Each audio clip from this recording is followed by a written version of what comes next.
हाँ जी, नैक्सट अपने करना ला of demand. La of demand की होंगे कि जो कि प्राइस और डिमांड के रिलेशन दसदा। प्राइस और डिमांड का जो नैगेटिव रिलेशन पाया जाता है कि जो प्राइस इनक्रीज़ करता डिमांड डिक्रीज़ करती है, जो प्राइस डिक्रीज़ करता दैन डिमांड जी इनक्रीज़ करती है। ठीक है, हम नैक्सट है जी डेफिनेशन। डेफिनेशन के अकॉर्डिंग की है सैमसंग की डेफिनेशन कर सकते हैं the law of demand states that people will buy more at a lower price and the buy less at the higher price कि जो किसी भी प्रोडक्ट्स की जी कीमत आ। ठीक है, पहला वो कहते कि जो ਅਸੀਂ ਵੱਧ ਵਸਤੂ ਖਰੀਦਦੇ ਜਦੋਂ ਪ੍ਰਾਈਸ ਘੱਟ ਹੁੰਦਾ ਹੈ, ਘੱਟ ਵਸਤੂ ਖਰੀਦਦੇ ਜਦੋਂ ਉਹਦਾ ਪ੍ਰਾਈਸ ਜਿਹੜਾ ਜ਼ਿਆਦਾ ਹੋ ਜਾਂਦਾ। ਇਹਨੂੰ ਅਸੀਂ ਲਾਅ ਆਫ ਡਿਮਾਂਡ ਕਹਿੰਦੇ। ਜਿਹੜਾ ਲਾਅ ਆਫ ਡਿਮਾਂਡ ਕਿਉਂ ਕਿਹਾ ਜਾਂਦਾ ਕਿਉਂਕਿ ਇਹਦਾ ਪ੍ਰਾਈਸ ਦਾ ਔਰ ਡਿਮਾਂਡ ਦਾ ਰਿਲੇਸ਼ਨ ਦਿਖਾਇਆ ਜਾਂਦਾ ਆ। ਠੀਕ ਹੈ, explanation of the law of demand ਕੀ ਹੈ। फस्ट है साढ़े को प्राइस ऑफ एक्स कमोडिटी। ठीक है, एक्स प्राइस दी हुई है वस्तु की। उस तो बाद हैगी एक्स वस्तु की मांग। ठीक है, जिन्नी असी कमोडिटी की डिमांड करते हैं। प्राइस 2 रुपीज़ सी, डिमांड सी 5 यूनिट सी। प्राइस हो गया 4, डिमांड हो गई 4। प्राइस 6, डिमांड 3 कि जिदा प्राइस इनक्रीज़ करता जाता साड़ी डिमांड के कमी आ जाती है। ठीक है, इस टेबल में एक्सप्लेन करना कि 2 रुपये प्राइस के उत्ते डिमांड 5 यूनिट्स की सी, जो प्राइस इनक्रीज़ करके 4 हो गया, डिमांड भी 4 हो गई। जो प्राइस होर इनक्रीज़ करके हो गया 6, दैन डिमांड जी साढ़े को डिक्रीज़ करके जिमें जिमें प्राइस इनक्रीज़ करता पे डिमांड सारी डिक्रीज़ करती पई है। ये अकॉर्डिंग जो साडा कर्व बनेगा। ठीक है, वो एक्स एक्सिस के उत्ते असीं डिमांड लवांगे। ठीक है, मांग जी वस्तु की ओ वाई एक्सिस के उत्ते जी प्राइस लिया जाता है कि जो प्राइस जो मान लो फिर फस्ट P0 सी, डिमांड असीं करते सी ओ X0 की। प्राइस इनक्रीज़ कर गया, जो प्राइस इनक्रीज़ करता सानू पता कि साडी डिमांड जी घट जाएगी। डिमांड घट के होगी X1 के उत्ते। इन्हां 5 नूं मिला दो, साडे कोल जिहड़ा डिमांड कर बन गया DD, जिहड़ा कि स्लोप की डाउनवर्ड हुंदी आ because of the relationship between the price and the demand. Inverse relation पाई जाता है प्राइस विच और डिमांड दे विच। नैक्सट है साढ़े को अजम्पशन ऑफ द ला। ठीक है, ये कि अजम्पशनस आ। फस्ट असी मतलब अजम्पशन की होंगी है कि जो असी मान के चलते हैं कि कदों ये नियम लागू होंगे। जो फस्ट की है कहना कि साड़ी इनकम जी कोई भी चेंजिस नहीं आनी चाहिए। ਜਿਹੜੀਆਂ सबस्टिट्यूट गुड्स है जो कोई भी संबंधित वस्तु रिलेटिव गुड्स है उन्होंने प्राइस जो कॉन्सटेंट रहना चाहिए, वो कोई चेंज नहीं आ सकते। साड़ियाँ आदतां फैशन जोड़ा हैबिट्स आ टेस्ट आ वो कोई भी परिवर्तन जो नहीं होना चाहिए, ਤਾਂ ही ये नियम जो लागू हो सकता है। उस तो बाद सानू एक्सपैक्टेशनस नहीं होनी चाहिए कि जो फ्यूचर है वो साड़ी कोई भी प्राइस जी इनक्रीज़ या डिक्रीज़ कर सकती है। साड़ी जी वैल्थ आ वो जो प्राइस आ मुल्य सेम रहना चाहिए। टैक्स नीति जी गवर्नमेंट की वो कोई भी चेंजिस नहीं आने चाहिए। डिस्ट्रीब्यूशन इनकम वो कोई भी चेंजिस नहीं आनी चाहिए। ठीक है, कंज्यूमर कहता कि रैशनल आ। ठीक है, जिस करके उन्होंने परफेक्ट नॉलेज होंगी अबाउट द मार्केट कंडीशनस। उस तो बाद की है कि असीं जस्ट जी नॉर्मल गुड्स लैके चलते हैं जिन्होंने उत्ते नियम जो लागू होंगे। जो गिफन गुड्स या घटिया वस्तुओं वगैरह आ उन्होंने उत्ते जो नियम लागू नहीं होंगे। उस तो बाद नैक्सट अपने टॉपिक करना है चेंज इन डिमांड कि डिमांड के किमें परिवर्तन आता।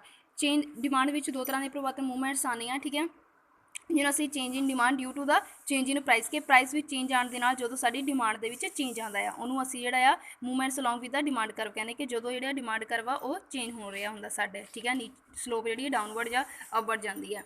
ठीक है, फस्ट है एक्सटेंशन ऑफ डिमांड मांग का विस्तार कि जो मांग वधदी है। ठीक है, जो साडा प्राइस जो डिक्रीज़ करता है डिमांड जी एक्सटेंड करती है डिमांड वधदी है उन्होंने असीं कहने एक्सटेंशन इन डिमांड कि जो बाकी गल्लां समान फॉर एग्जाम्पल साडी इनकम के कोई भी चेंजिस नहीं आना चाहिए।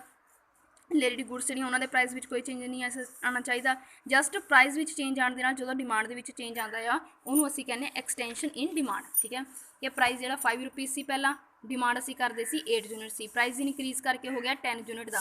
प्राइस इनक्रीज़ किया मतलब कि साड़ी होगी डिमांड जी घटेगी। ठीक है, एज इट इज जेकर असीं कहने पहला 10 रुपये प्राइस सीगा डिमांड असीं करते सी 4 यूनिट की, प्राइस डिक्रीज़ कर गया डिमांड जी इनक्रीज़ कर गई। ठीक है, हम एक्सटेंशन करते जिद करके कि आप डिमांड इनक्रीज़ करनी है कि प्राइस में कमी आती है डिमांड एक्सटेंड करती है जिन्होंने असीं कहने एक्सटेंशन इन डिमांड मांग का विस्तार। ठीक है, कंट्रैक्शन कदों होंदी है कि जो प्राइस इनक्रीज़ करता है डिमांड के कमी आती है उन्होंने कहने कंट्रैक्शन ऑफ डिमांड कि प्राइस पहला 5 यूनिट सी प्राइस हो गया 10, प्राइस इनक्रीज़ कर गया डिमांड साड़ी घट गई 8 तो हो गए 4 जिन्होंने असीं कहने कंट्रैक्शन कि सुंगड़ गई साड़ी डिमांड जी कॉमोडिटी की है।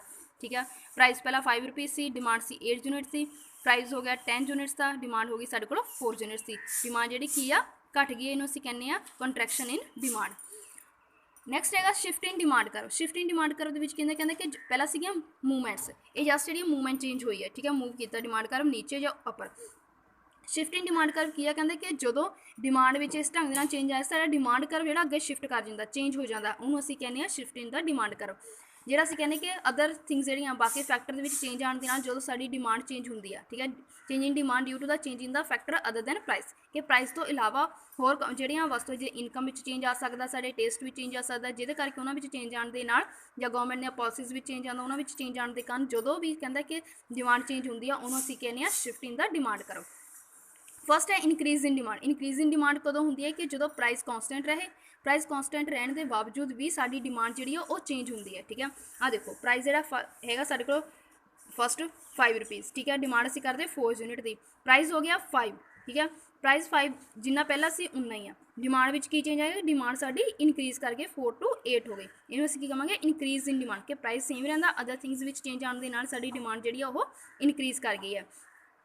ਪ੍ਰਾਈਸ ਹੈ 5 ਰੁਪੀਜ਼, ਪਹਿਲਾਂ ਅਸੀਂ ਡਿਮਾਂਡ ਕਰਦੇ 4 ਯੂਨਿਟ ਦੀ, ਠੀਕ ਹੈ, ਪ੍ਰਾਈਸ ਫੇਰ ਵੀ 5 ਆ, ਡਿਮਾਂਡ ਸਾਡੀ ਕਿੰਨੀ ਹੋ ਗਈ 8 ਯੂਨਿਟ ਦੀ, ਡਿਮਾਂਡ ਕਰ ਜਿਹੜਾ ਆ ਪਹਿਲਾਂ D ਸੀਗਾ ਫਿਰ D1 ਦੇ ਉੱਤੇ ਸ਼ਿਫਟ ਕਰ ਗਿਆ, ਇਨਕਰੀਜ਼ ਕਰ ਗਿਆ, ਜਿਹਦੇ ਕਰਕੇ ਇਸ ਨੂੰ ਕਹਾਂਗੇ ਇਨਕਰੀਜ਼ ਇਨ ਡਿਮਾਂਡ, ਠੀਕ ਆ।